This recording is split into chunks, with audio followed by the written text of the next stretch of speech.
on Roland Martin Unfiltered for Tuesday, April 9th, 2019. I'm Dr. Julianne Malvo, sitting in for Roland. He's on the Tom Joyner Morning Show cruise. I'm jealous. Congress holds a hearing today on hate crimes and the rise of white nationalism. Two black women provide powerful testimony. A new poll says Americans have negative views of the country's racial progress. More than half say Trump has made race relations worse. We'll break it down. Senator Cory Booker introduces legislation to form a commission on reparations. He says we need to do more than merely acknowledge the past. We must deal with the discrimination of the present.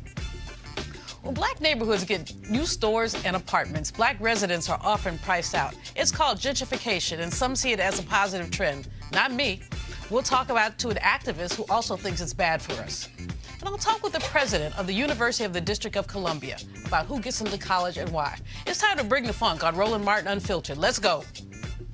He's got it. Whatever the miss, he's on it. Whatever it is, he's got the scoop, the fact, the find. And when it breaks, he's right on time and it's rolling. Best believe he's knowing.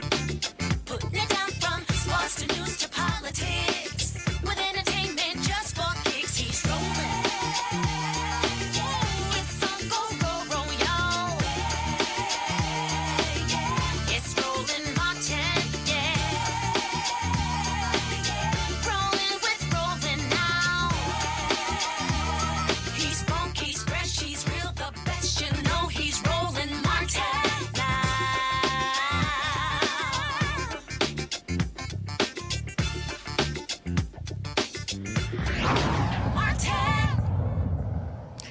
Hi, I'm Dr. Julianne Malvo, sitting in for Roland. He's on the Tom Joyner Morning Show cruise. The House Committee on the Judiciary held a hearing today on hate crimes and the rise of white nationalism. Not a hearing likely to have happened if the Republicans had held the House. Voting matters, period. One of the first witnesses was my friend, powerful advocate, Eva Paterson, who's the president of the Equal Justice Society in Oakland, California. She summed up the problem in just a few powerful minutes. Some of the things I'm going to share with you are difficult to hear, but they are facts. In August 1619, 400 years ago, 20 enslaved Africans landed at Jamestown. In order to sell, rape, and beat these Africans, white Americans, and I know none of you own slaves, had to see us as less than human. Thomas Jefferson said the following about me and my ancestors. They have no tenderness and love, they are intellectually inferior, they are physically unattractive. Thus began a narrative, says law professor Shauna Marshall, that black people were only good for physical labor, we were inhuman and violent. This was a narrative necessary in order to justify slavery. White supremacy has been a feature of the mistreatment of Native Americans for years, and it was applied to Africans once we arrived here. From the beginning of our country's inception through the Constitution, the Founding Fathers knowingly and consciously embraced slavery and white supremacy. Politics, including the three branches of government, have played and continue to play a role in the perpetuation of white supremacy and the continued mistreatment of black people, either through action or inaction. In 1857, the Supreme Court, in the Dred Scott decision, reinforced white supremacy by saying black people have no rights, that white people need respect. Ultimately, slavery ended, the Reconstruction era happened, black men could vote, and then politics reared its ugly head once again. Federal troops were withdrawn from the South in order to place Rutherford B. Hayes in the presidency, and the reign of terror in the South began. Once again, I'm a Southerner. The Ku Klux Klan came about. They were white supremacists. They lynched people. They made sure that black people could not vote. For years, the NAACP asked Congress to act on anti-lynching laws. Congress refused to act.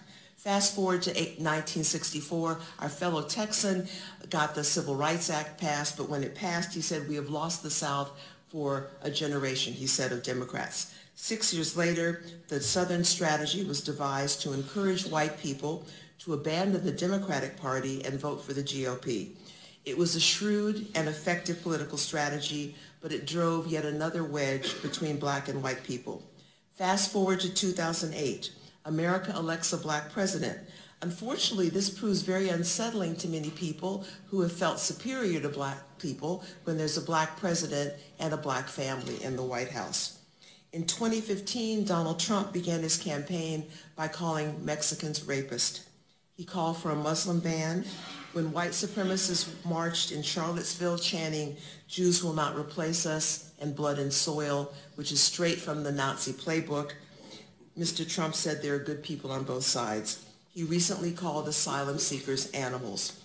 Dylan Roof goes into a place of worship and murders black souls. Jews are slaughtered in Pittsburgh. Muslims are slaughtered in New Zealand. We need the Congress to stand up and act. Ranking Member Collins, I was so delighted to hear your strong statement against white supremacy and that the Republicans took a lead in denouncing it. But we need you to do more. Out there where I live in California, we're not so sure where the Congress stands on white supremacy. So we're delighted that you're speaking up.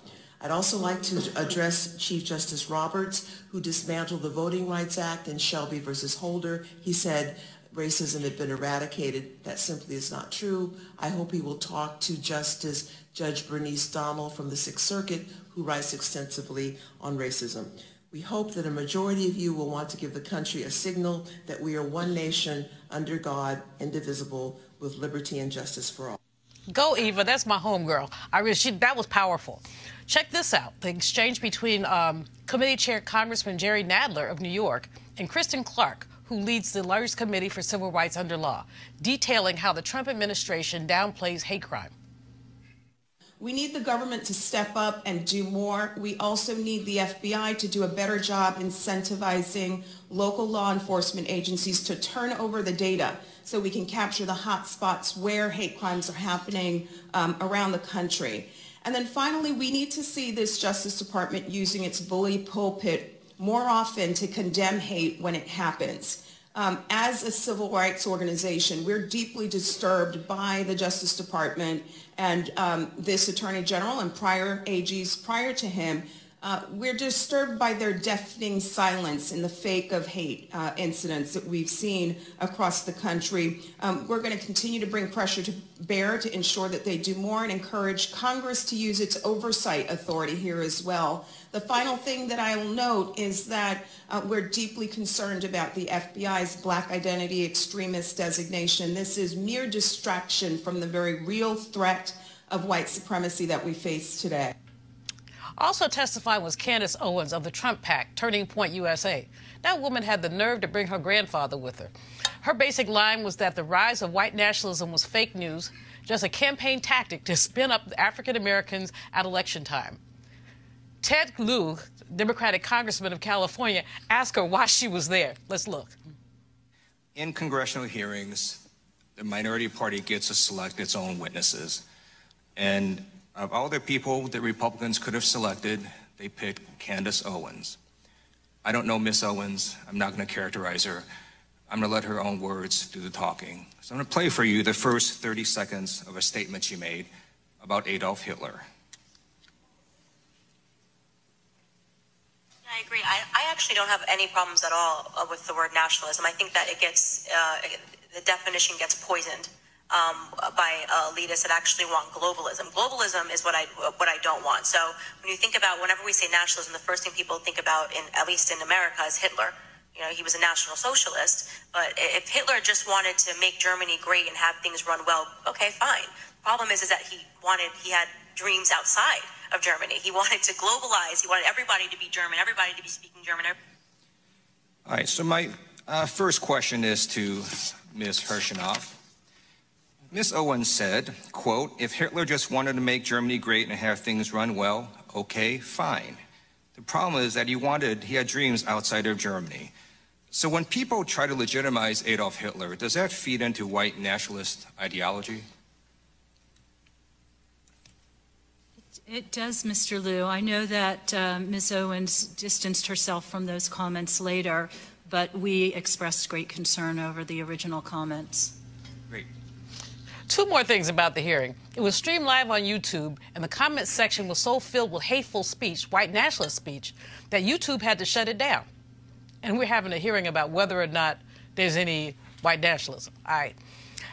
And take a look at Kristen Clarke watching Candace Owens testify. Talk about shade.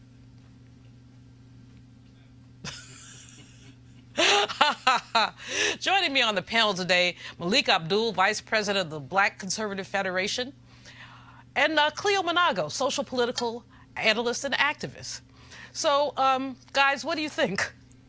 Especially, Malik, I'm going to ask you first. I just have to, about your friend Candace Owens. I don't know if she's your friend or not, but y'all do share some predilections. No, I've never met Candace. You know, there are things that you just really shouldn't get into, and I know that she did try to clean up those comments about Hitler. You know, whether it's Candace or anyone on the left, you know, I don't think that we should be using Hitler references any more than we should be using slave and plantation references. But one point that Candace did make is because the hearing was also about hate speech. And one of the comments, you know, she did drive in on that point about hate speech, and we do get a lot of that from the left. You know, just me, I'm pretty sure in the comment section here on this show, very soon, I'm going to get some of that same thing because I get it all the time here. So she did have a point about hate speech. You know, conservatives generally aren't protected under that umbrella of hate speech, and so you don't get people to respond in ways that you do on the left. So she did have a point there, but, you know, the Hitler references and things like that, I just don't think that those type of things should be part of the discussions that we're having. Cleo, Ms. Owens, when she testified, said that there was no such thing as a Southern strategy. My first question is, where did that child go to school? But you don't have to answer that one. You know, when you hear this revisionist history coming out of people's mouths, what do you think? And how do we combat that? Well, I wish them luck. Eva Paterson was brilliant. I've heard her speak before, and she's always brilliant. Everything she said was true. And I wish them luck trying to fight against a deaf devil who does not care about whatever they have to say, against them defending themselves, sustaining their power, and against them trying to break down any kind of opposition to them. Good luck with that. I use my energy in other ways, and it focuses on people similar to Candace Owens. I think one of the black people's biggest problems is self-hate crimes, which is different than hate crimes. She committed a hate crime on her grandpa by bringing him. Why would you bring your grandfather as a prop to something like that? Well, because people who are dealing with self-hate issues are very serious about deflecting issues of racism, et cetera, and being on the side that they're on. They're desperate. They bring grandfathers where they can bring to make their case. But self-hate crimes is a consequence of black people being too focused on assimilating and adapting to oppression instead of being more relentlessly focused on dealing with the side effects of oppression on the black psyche. People like Candace Owens are the result of neglect in terms of getting her to understand the issue of racism and its impact on black people. The murder of Mr. Hustle in LA was a self-hate crime. Yes, it was. And there has not been enough talk about self-hate crimes, which I think are more of an immediate problem than the systemic problem of white supremacy, which is not going anywhere. The best we can do is get a closet white supremacist to act liberal and act caring in public. Then they go into the voting booths and do what they really want to do, because people want power. And they have power, and any type of threat to that, people are going to do all that they can, including acting like they like you, so they can go do what they really want to do to get you to relax. So, Malik, what do you think the significance of these hearings were? As I mentioned, if Republicans had maintained power, we would not have had these hearings. Right. So what do you think the significance is? I'm really not sure, and believe it or not, I watched the entire hearing. I was trying to navigate between that and the bar hearing. I thought you meant a bar. Well, somebody did tweet, "Don't ever trust a man with a bow tie." So, but you know, I'm really not, you know, and I listened to it, and I'm really not sure. You know, they did provide a space to talk about these things, but as far as the Democrats provided a space to talk about these things, but I don't know how far that actually got us in the and when I say that, you know, when I'm listening to them, you know, it's of course they went to talk about Trump, so they talked about the fact that, well, you know, it starts at the top, Trump doing things to encourage it and things like that. I think that, you know, hate speech in and of itself is apolitical. You know, it's not Democrat, it's not. That hate speech apolitical? Right, a hate speech itself. You know, it doesn't have a Democrat or Republican or anything like that. Hate speech has a very different impact.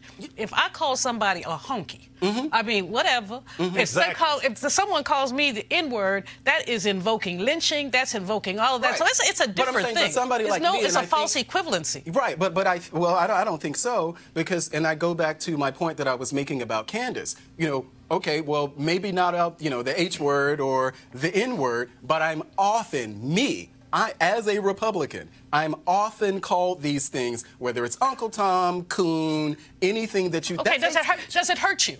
No, it doesn't. Okay, so... No, but because it doesn't hurt me, because I have, I'm from Mississippi. You know, I have Teflon skin, so, these things don't hurt me because I approach it knowing that you don't know me. You don't know me to make those type of assumptions, but the assumptions they do make. So if we're talking about hate speech, I mean, there are really hateful things that are often said about conservatives that we just don't talk about. I'm not a Republican and ain't getting ready to join, but I'm not a Democrat either. But I agree with parts of what he's saying, and even milliseconds of what Candace Owens said in terms of her being chased away by some black folks at a restaurant or something like that. Yeah. I do think that people... Well, civility is gone. That's the issue. Civility is, I mean, whether people think that cruelness and viciousness and calling people names. I mean, I've seen the amount of names people call you, and I tried to get a scale that could weigh them, but I can't find one that powerful. But anyway, my point is that I think that we need to take, that's a whole other conversation, but we need to take a look at this co-abuse phenomena in this culture where both people are aiming to claim that they want to change society for the better, but there's a lot of viciousness going on here that's very dehumanizing on both sides. So that's true. Well, we'll give you that, but I think it's a false equivalency. I give you your point, but I do think it's a false equivalency. But we're going to move on. A quick update on a story we reported on yesterday. The 3 church fires in Louisiana were all set deliberately. All set deliberately. So on to our next story. The Pew Research Center is one of the most respected polling organizations in the world. One reason, it's not a for-profit business. It's funded by trusts set up by long-deceased members of an oil-rich family. So they spend a lot of money on their polls, and they're good. Today they released Race in America 2019. They polled over 6,600 adults, 6 times the number usually represented in polls. The headlines: Americans have negative views of the country's racial progress. Surprise, surprise. More than half say Trump has made race relations worse. Again, a surprise. Drilling down, here are their key findings. 49% of white people and 73% of black people believe that Trump has made race relations worse. 37% of white people and 78% of black people believe our country hasn't gone far enough in giving blacks equal rights with whites. 56% of white people and 71% of black people believe race relations in the United States are generally bad. 58% of white people and 84% of black people believe the legacy of slavery affects the position of black people in American society today a great deal or a fair amount. 7% of white people and 50% of black people believe it is not too likely or not likely at all that black people will eventually have equal rights. 65% of people believe it's become more common for people to express racist or racially insensitive views, while 29% believe it's about as common as ever, and 5% believe it's less common. 45% of people believe it's more acceptable for people to express racist views or racially insensitive views, while 31% believe it's about as acceptable as it's always been, and 23% believe it's less acceptable. Here's another surprise, y'all. Compared to President Barack Obama, most people, by a 2-to-1 margin, think Trump has made race relations worse. Y'all stunned about any of that? You know, Cleo, you study all this stuff and you talk about it a lot. This poll seems to be stating pretty much the obvious. The one thing that strikes me is the gap between what white folks think and what black folks think. It's like we don't even live in the same country. Well, you may remember the polls that came out. Several polls came out after the Michael Brown murder in Missouri. Well, and that was after Trayvon, and that was after Tamir, and white people still said that they felt pretty good about police behavior in this country, even in the wake of all these murders. And black people, obviously, it looked just like these polls right here in terms of the difference in perspective. And like I said before, one group looks at the group as protecting them, that's the white folks, and doing their due diligence to make sure that they stay powerful and stay the most honored group in this country. And the other group is the victims, if you will, of the police system. And so this is the same thing. But one thing I want to say real quickly is that I think it's tragic that black people are still depending on white people for equal rights. I don't believe we should have white people determine our rights. We should just do what we need to do. Now, I know there's things similar to redlining and there's gentrification and all these things, but we could gentrify our own communities if we weren't dealing with self-hate crimes. Well, and also there is a wealth gap, Cleo, that really does, I mean, if we look at the gentrification issue, which we're going to talk about later on, but the wealth gap is very significant. We talk about what we could do for ourselves. I agree with you that we should not be depending on white folks to do anything, but there are laws that discriminate against us. There are structures that make it more difficult. We'll talk about some of that later in the show about education and other things. So while, you know, I love the way your brain works, and we agree most of the time, but and I don't believe in asking white folks, I'm James Brown. You know, open up the door and I get it myself. But I think that the way the poll is looking is really looking at the distribution of stuff. To me, distributional issues. But I'll be quick, because I know my brother has some wonderful things to say. I went from rats and roaches to a life that has, relatively speaking, some level of means. And I know what I did to do that. And I ain't no superhero special person. Anybody can do it. So that's another show. And I am real clear about white supremacy and racism. I mean, it's something I talk about all the time, with it being a big problem. But I still say a bigger, more immediate problem is internalized oppression and black people having taken on a white supremacist self-concept. And when we get over that, we'll be better off as a people. I agree with you. I mean, but if you swim in racist water, some of that racism is you're going to ingest some of it. So we're racist, or we have been racially affected. I won't say we're racist, but we've been affected by the racism. We have basically inhaled some of our negative self-concept. Inhaled, you know, when Eva opened up by talking about what Thomas Jefferson said about our people, I mean, those stereotypes have been with us for a very long time. But let me get you in here. Your boy is seen as responsible for the worsening of race relations. I know you disagree. I do too. Yeah, I mean, I do. And it, for real, you know, it actually doesn't really surprise me. I would be interested to see what the numbers were, you know, how Americans felt about race relations when Bush was in office. I would be they worse. Yeah, well, I would be interested in seeing those numbers. Chances are that, you know, they may not be as large or the gap as wide as it is now under Trump, but I would imagine that under a Republican president, those numbers are pretty much the same. We shouldn't be surprised that there are white people who don't want to deal with the elephant in the room. Condoleezza Rice has talked about the elephant in the room. Colin Powell has talked about the elephant in the room. Racism exists. White supremacy,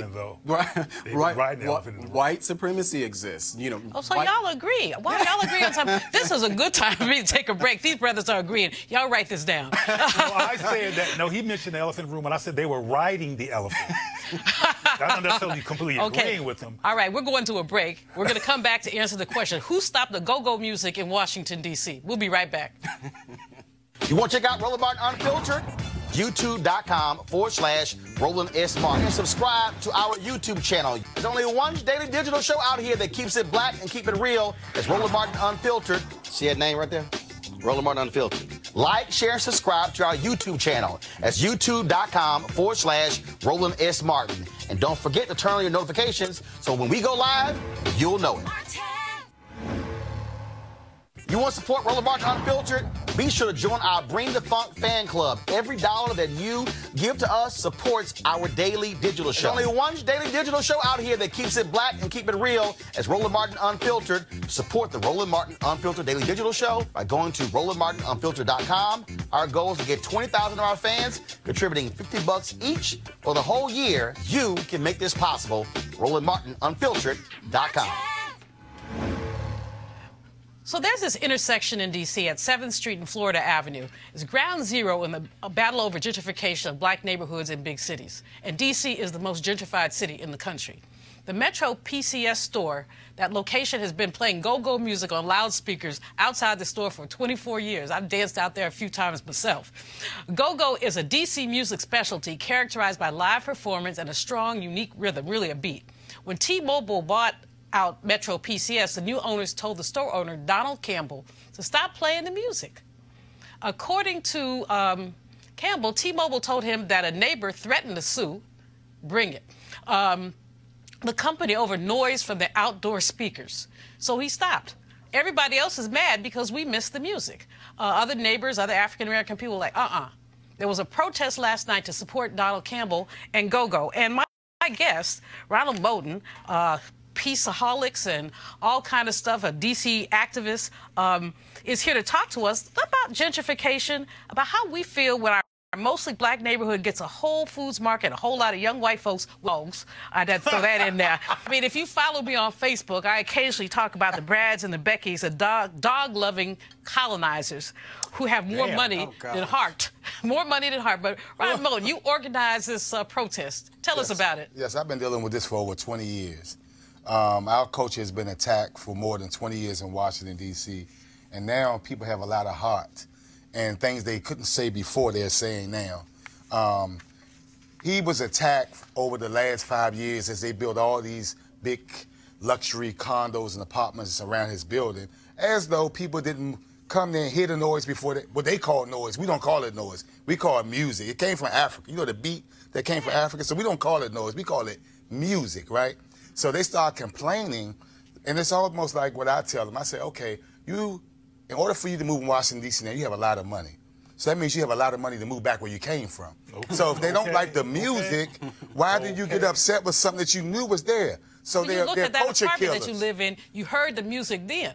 So and that's what you do when you move in a neighborhood. You go and see if you like is the crime bad? Do they have enough amenities and things like that? So if you heard the noise, why did you move? So it's the entitlement and privilege, some people think, that they can come and crush people, and they're doing this all over America. They've done it in Harlem, they've done it in Chicago, they're doing it in D.C., and we're saying we got to take a stand. And it's not just about this location. They've done it at another location called the VIP room that's been in D.C. for 50 years. Miss Addie's place, the Island. They tried to shut them down. Wait a minute. They said that there was too much noise on U Street. If you walk down U Street, there's nothing but noise. And this was a Jamaican Caribbean restaurant that had the best wings. Right. And she was an older lady. She couldn't fight. She just finally said, I'm on U Street, the Islander. Yeah, the Islander. They did the same thing. I'm in my 70s. I'm out of here. They did it to the Masjid Muhammad, the mosque. They said the praying was too loud. They've been doing it for 30 years. I mean, like, these people have some nerve. Like, you come to our city, we were here paying taxes, we were here doing all these things when nobody wanted to be here, and then you come here to a vibrant city and tell us to get out? But brother, there was a whole country here full of vibrant people. Right. They first came here talking about manifest destiny. Right. So they're just being consistent. You got to give them credit for being consistent. We need to be consistently resistant and be just as consistently resistant as they are. Gentrification is annihilation and conquering. Right. That's what it is. And it's white supremacy. And we can't. And I'm not saying what you're doing and not doing because I don't really know. I'm just meeting you for the first time. But we need to organize with bodies against this whole thing, because this is a conquering of us. Well, I tell you what I'm happy about.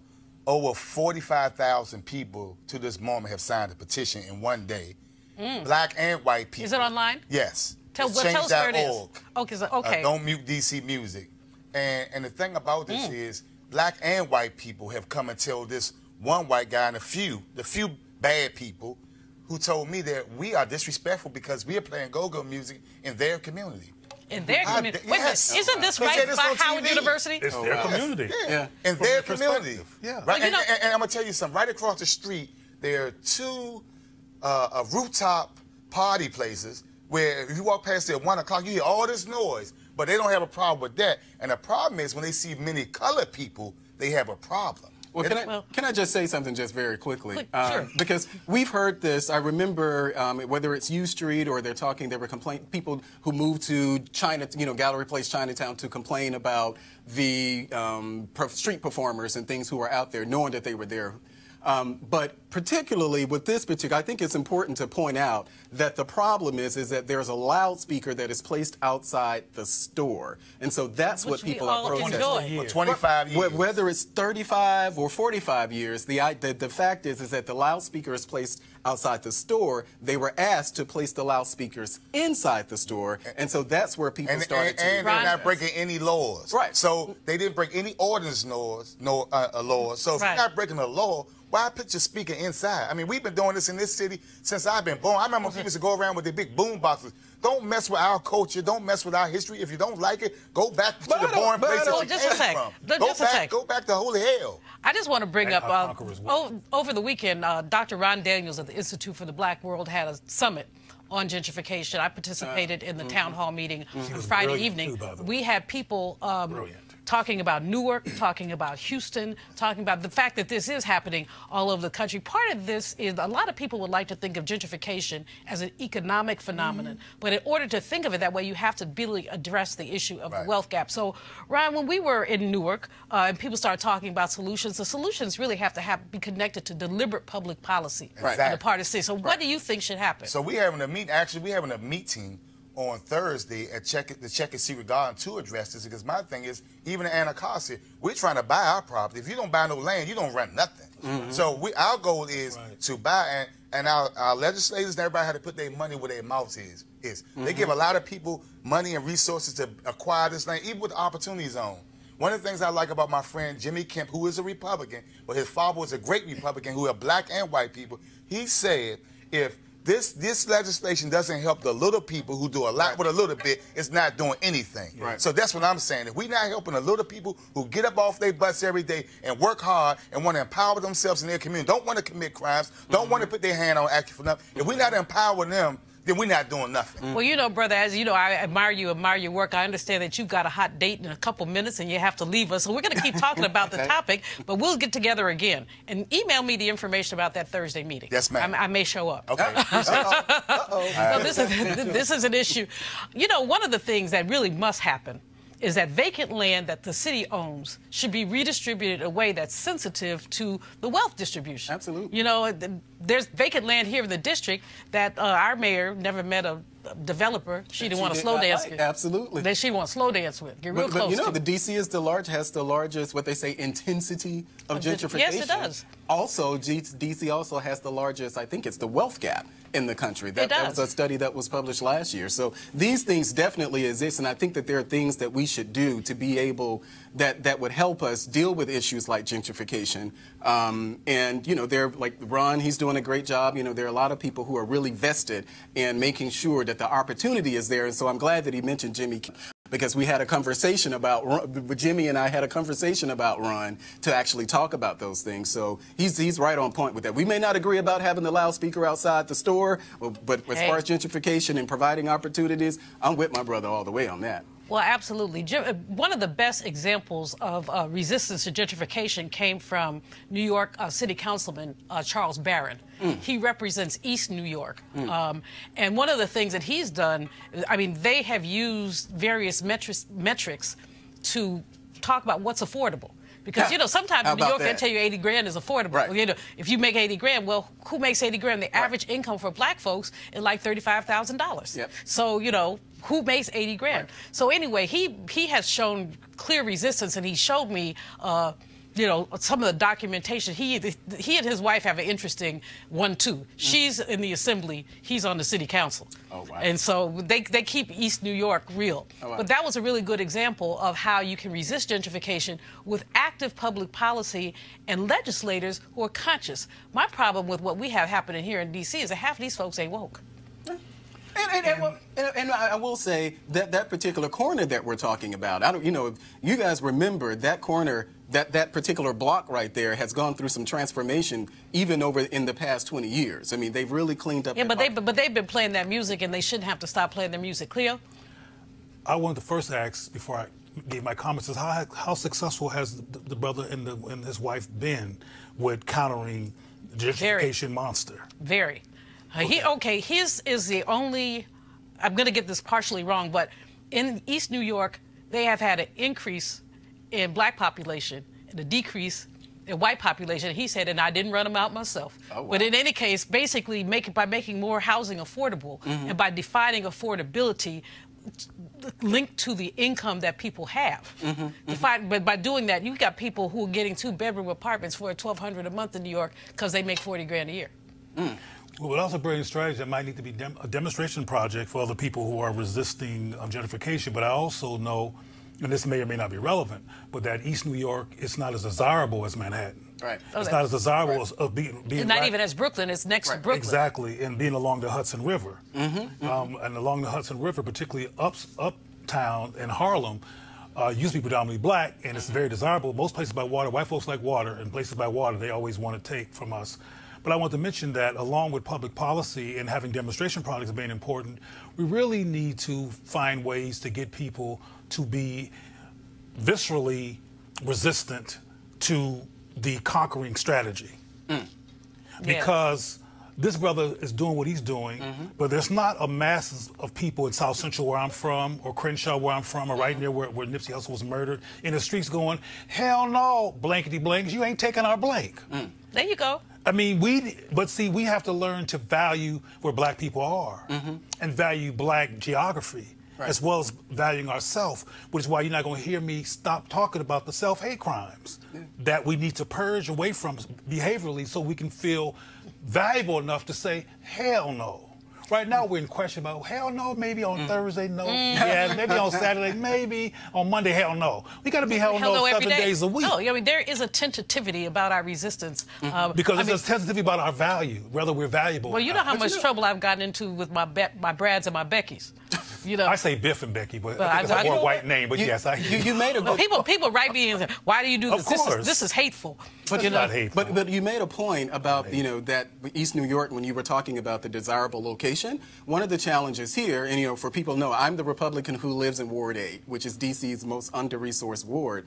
And one of the challenges, even for people like me who are concerned about gentrification, is the they place the concentration of affordable housing. And they're all, most times they're in Ward 8. And so one of the things that a lot of, Ari Teresa, who's the guy friend of mine who filed the $1 billion lawsuit here, gentrification lawsuit in D.C., some of that actually has to do with being able to disperse the affordable housing throughout the city. But of course, they're not placing affordable housing in Georgetown. They're not placing affordable housing in Shaw and places like that. And so the problem is that you end up having pockets, of, and I don't want to say poverty, but almost there, if you will. And so you can say poverty, get away with it. Well, poverty. Yeah, poverty is not a bad word. In fact, we have to use the word poverty more often because I want there to be a presidential debate on poverty. Reverend William Barber has said time and time again, we won't talk about poverty. That's right. Finish your point because I got to move on. No, well, I just wanted to say, so in talking about things like poverty and where the poverty is concentrated, one of the challenges is that these communities aren't self-sustaining. So you end up having a lot of mixed income communities, which I really support. They're doing that a lot in Ward 8 now. So we just have to look more holistically about this and not just there ain't nothing holistic about colonization. I'm going to move on. New Jersey Senator and presidential candidate Cory Booker is frustrated with the conversation around reparations. He tweeted yesterday, "I've been unapologetic in my belief that this just can't be about acknowledging the past. It needs to be about actually confronting racist policy that persists right now in the present. Because if we don't, we cannot guarantee that our future will be any different than our past." His comment, by the way, echoes what the Pew poll found. 50% of African Americans think we will never have equal rights in America. Today, Booker introduced a bill to form a commission to explore reparations. The bill is a companion to a House bill introduced by Representative Sheila Jackson Lee of Texas. Her bill was a bill that to take off of H.R. 40, which was first introduced to Congress by Detroit Congressman John Conyers in 1989. And Clea, I'm going to go to you first because H.R. 40, since 1989, and this right into your self-hate crimes. How come all the Congressional Black Caucus have not signed H.R. 40. That was a rhetorical question, wasn't it, Dr. And I'm relieved that you asked me this question when there is not a member of Congress sitting right next to me as it was last week. And I want to be respectful and honor the intentionality among the Congressional Black Caucus. But the bottom line is people in this society have been taught to assimilate and integrate and try to bring blackness into whiteness instead of recreating it in ways that affirm black people because they don't want to offend white people. Anybody who's afraid to talk about reparations, which is a clear case to break down in terms of its necessity, is afraid to offend white people. It's kind of like when you hear black people, grown black people say, today a white girl at my job did so-and-so. Some of them go, reparations. You know, they whisper it because they don't want to offend the invisible white person that's nowhere around because they're in our psyche. And it does go back to self-hate crime residual effect. From my perspective, I know that sounds serious, but black folks in Congress, why wouldn't you support reparations? I mean, John Connington broke down, and Dr. Malveaux has broken down in no uncertain terms the legitimacy of it. Even Ta-Nehisi Coates. That brother, whose name I don't want to mess up anymore, who wrote the piece in the Atlantic. Oh, that was a brilliant piece. Absolutely brilliant. Backed up with statistics and data that justified the importance and legitimacy of reparations. Why don't you members of Congress go get that, borrow a copy of that? Because the question is, why haven't you said anything? And why are we waiting for people to run for president? For it to come up. For it to come up. Well, we even have white members of Congress, Jerry Nadler is one, who have endorsed H.R. 40, but we have many of us, African Americans, who have not. But, this is a historic first because the legislation has been pending since 1989, never having enough co-sponsors, never coming to a vote. But this is the first time that it's been introduced on the Senate side. Yeah. So now there's a companion bill. So that's very powerful, which would not have happened if there were not African Americans in the United States Senate. Malik, I know you got something to say, because you always have something to say. I would probably say that we may not have it now had Cory Booker not been running for president. As far as the discussion of reparations, if people want to form a committee to study it, I think that's fine.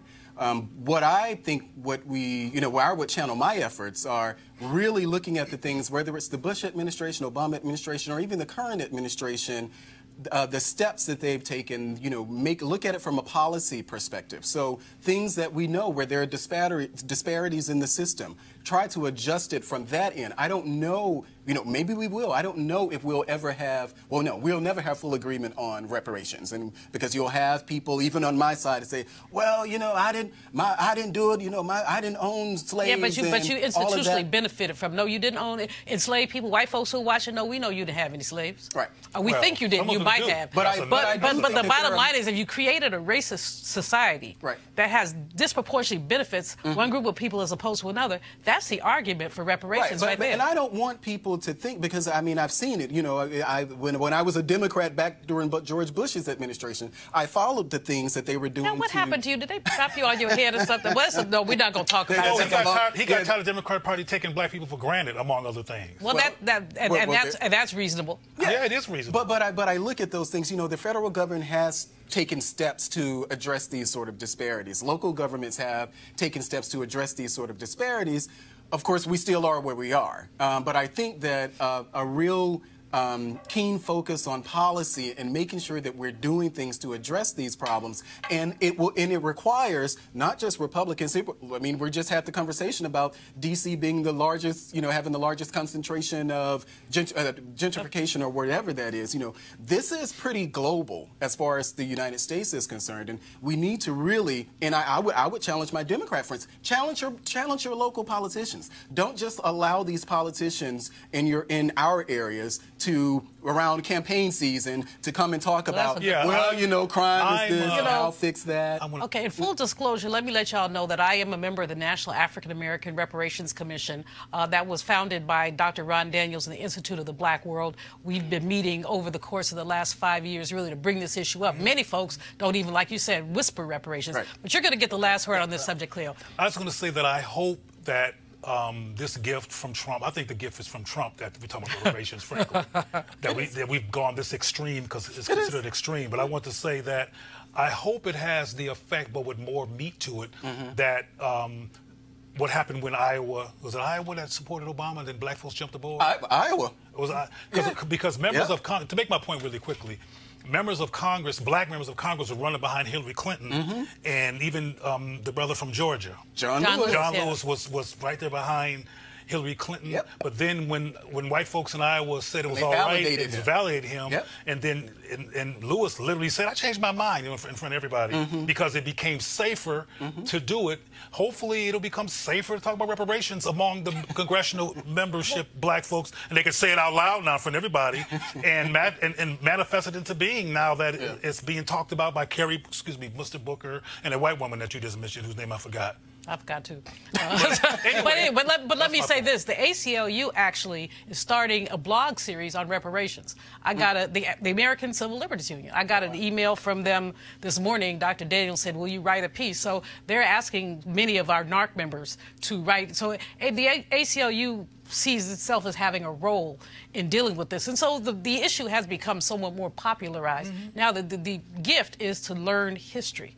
You know, because we don't know history and we deny history, and that becomes a gift. We're gonna go to a break, and we come back. I'm gonna talk to an HBCU president about the college admissions scandal, but more importantly about the myth of meritocracy. We'll be right back.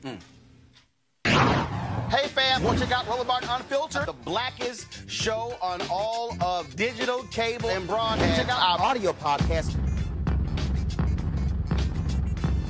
There's only one daily digital show out here that keeps it black and keep it real. It's Rollerbark Unfiltered. Press play.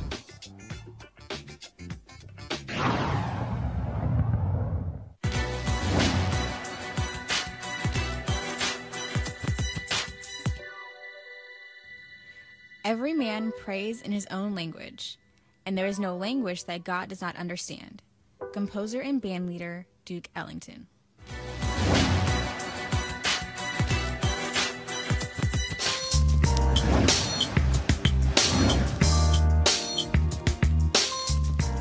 Gee, I love these producers at the Roland Martin Show, because for today's HBCU Giving Day, the school is Bennett College, my school. Bennett College is located in Greensboro, North Carolina. It's a women's college, was founded in 1873. Notable alums from Bennett include Dorothy Lavinia Brown, Mady Norman, Beverly Buchanan, Tony L. Cook artists, and many, many more. And of course, y'all know I used to be the president, as did Dr. Janetta B. Cole. It's a wonderful place. We just turned a corner, but we still have some crisis. Please donate to Bennett College, www.bennett.edu. That's www.bennett.edu. By the way, Brother Mason has some thoughts about some of this in terms of reparations and what needs to happen to our historically black colleges. We'll talk about that in a minute. Calling all HBCU alumni, students, and leaders. Enter the Ford Motor Company HBCU Mobility Challenge and win $25,000 for your school. Building on their long-term support of HBCUs, Ford is looking to improve in HBCU communities through innovative solutions. The winning program will receive a grant of up to $25,000 to implement their proposal. The deadline to apply has been extended to April 15, 2019. Go to fgb.life for more information and to apply. Ford goes further in our community. And moving on, when the news broke that wealthy parents were paying to get their children admitted to Ivy League schools, Education Secretary Betsy DeVos, I forgot, I misread that, weighed in on Fox News saying all education should be merit-based. Well, that's all well and good in Betsy world, but the reality is wealth, not merit, guarantees entry to top schools. That, according to my next guest, who wrote an open letter to Secretary DeVos, outlining America's real education scandal. Welcome, Ron Mason, president of the University of the District of Columbia. Thanks for being with me. Happy to be here, Dr. Malvo. Good to see you again. Likewise. So you wrote an open letter. To what end? Do you think she'd really go read it? No, it wasn't really. It was addressed to her, but it was printed in Diverse magazine. And I just wanted to make the simple point that it's impossible to have a merit-based education system in a country that is driven by three basic practices, one of which is wealth privilege, two of which is white advantage, and three of which is black oppression. And when a country is driven by those three policies, basically, it's impossible for merit to be in place at all. So what you have an equity imperative at the University of the District of Columbia, which is the District of Columbia's public university. So you've got this equity imperative. How would it work? Because what you want to do is make sure that everybody has access to that which is considered merit. How does your imperative work? Yeah, so we're trying to redefine higher education, and our goal is that every student that walks through our doors will reach their highest level of human potential, knowing that potential changes over time. And so, you know, to pick up on the conversation you guys were having, there's a reality of what 200 years of racial oppression has done to black people in America. And the biggest reality is that it's denied us the ability to generate wealth. Right. And so if you look at the wealth gap in America, you can see how all the challenges that face our community really stem from that basic fact. And so we're trying to build a university that doesn't rely on standardized tests to judge natural talent, that doesn't look to U.S. News and World Report rankings to determine whether or not you know, we're doing our job.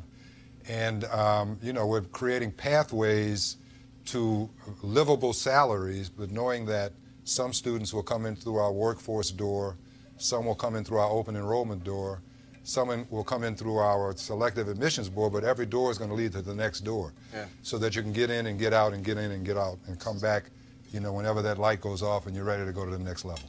You know, today, according to the Washington Post, Texas Tech University system said that they're going to stop using race when they admit people to their medical school. This is pressure coming from that man who lives in the house that enslaved people built. And Education Secretary, I'm not going to call her name again, they want to curtail the use of affirmative action in education. What do you say in response to that? Well, it's kind of ironic because race has always been a factor in education in America. I mean, you know the numbers, we've talked about it before. The top 10% of the population controls about 77% of the wealth.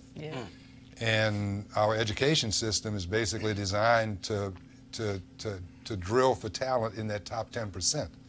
Of course, the problem is that white folks are only 58% of the population, but they make up 90% of that top 10%, which means that 30% of them are there, not because they're talented or qualified, but just because they were born there.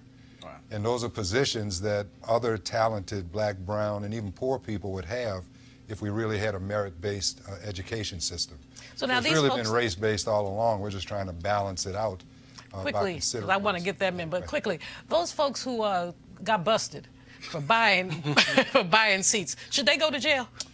Well, you know, I don't know. Some black folks have for something similar. For something similar. Like the sister who put her son into a school that was outside of her district, they put her in jail. Yeah, well, see, I'm not aware of that, but I know this.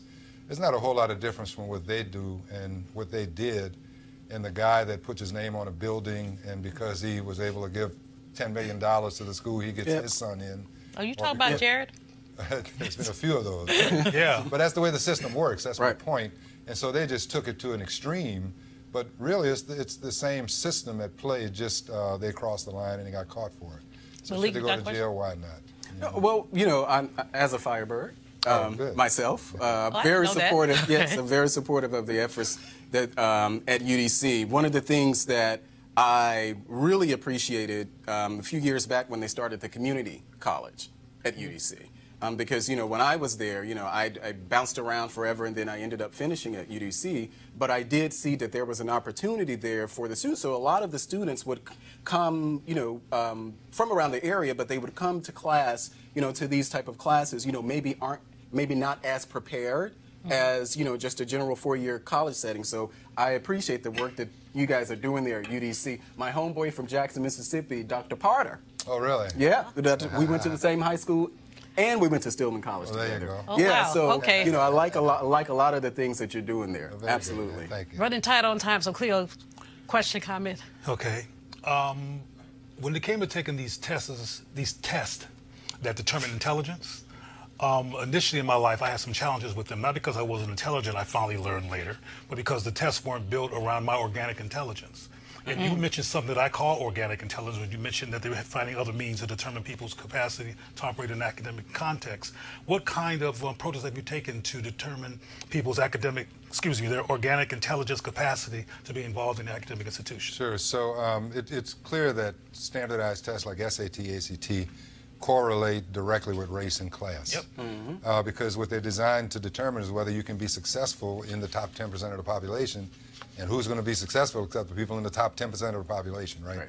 So we've been looking at this tool that Gallup has called BP10. BP10? BP10. You can actually Google it. What it does is it assesses, it was designed to assess whether a student had high capacity for entrepreneurship. And they've been doing this all over Mexico, and they've started to do it here. But what they really determine is whether or not these young people have grit. You know, they just keep showing up. And so we we did 400 in the district and identified the top 10. And of the top 10, 4 of them were from Ward 8 and weren't predicted to do well in school. But they kept showing up, and they kept showing up, and they kept showing up. And at the end of the first semester, they all had A's and B's. And so, you know, we know talent is not distributed based on race and class at birth. Right. Opportunity is, right? And so we're actually working now on designing a community through 16 reworked, redesigned academy that identifies raw talent and then doesn't let it get destroyed. That's great. By the forces of the three forces I told you that destroys talent over time. Ron Mason, you're doing great work. We appreciate you. Thanks for coming out. We really appreciate it. We're going to move on to the next story. We don't have much time with it, but we got to do this story. You know, 45 is unable to articulate all too often. He said oranges instead of origins twice in less than a minute last week. Today there was, poor Malik, he can't take it. But, I mean, today there's an article in the Washington Post asking, can a president be too old? It talks about Trump, of course, but also points out that Joe Biden would be 82 at the start of his second term, and Bernie Sanders would be 83. And studies of old people find that between 16% and 23% of Americans over 65 experience some form of cognitive impairment. In other words, we are not just as sharp at 65 as we are at 50. Now, you cannot prove that by me. However, should age be a factor in a world where Dorothy Height went to work to the office, the NCAA office, every day in her hat and gloves until she became ill in her 90s? Or Dr. Janetta Cole, president of the board of the National Council of Negro Women, still at work and running all over the place at 82. Should we be thinking about age? Cleo, start with you. Well, at the risk of starting controversy, black people, and you gave black examples, tend to have a resilience capacity. Those my sorors and my friends. That gets beyond other people. You remember they tried to enslave other folks and they didn't work out. They dropped dead, and they got people that were the more resilient. Oh, Lord. Suffer that horrible experience. So I don't know. My mother and other people I know who are older, my mother is an attorney with her own law firm, and she's leaning on 80, and she hasn't missed a beat. So I think it depends on the person. My answer is no. It shouldn't be a factor. We can look at Justice Ginsburg. You know, she's in her 90s or almost 90. No, I think she's in her late 80s. Yeah, well, you know, just as sharp as she was when she started there. So I don't think that race, I think it's ageist. I don't think that we should even be having a conversation about whether or not. Over folks. But you know, if you look at the article that was in the Post today, the guy who wrote it is in his 70s. He's a former editor of the Post, and he acknowledges that he's not what he used to be. He got to take more naps and all that. I'm like, okay, dude, you go. Ryan, you're sitting on the panel, so why don't you chime in for us? I think it depends on the person, but I will say this. Just judging from my career, these are high-stress jobs. Crises become normal situations. And at some point, at least for me personally, by the time I hit 70, I think I've had enough of it. And I also think you should make room for young talent to be able to, you should bring it along while you're there. With that. Right, pass the torch. We should be mentoring people, absolutely. Well, that's it for this edition of Roland Martin Unfiltered. I'm Dr. Julianne Malveaux, sitting in for Roland. Holla, y'all!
You want to check out Roland Martin Unfiltered? YouTube.com/Roland S. Martin. And subscribe to our YouTube channel. There's only one daily digital show out here that keeps it black and keep it real. It's Roland Martin Unfiltered. See that name right there? Roland Martin Unfiltered. Like, share, and subscribe to our YouTube channel. That's YouTube.com/Roland S. Martin. And don't forget to turn on your notifications so when we go live, you'll know it. Hey fam, want to check out Roland Martin Unfiltered? The blackest show on all of digital, cable, and broadcast. Check out our audio podcast.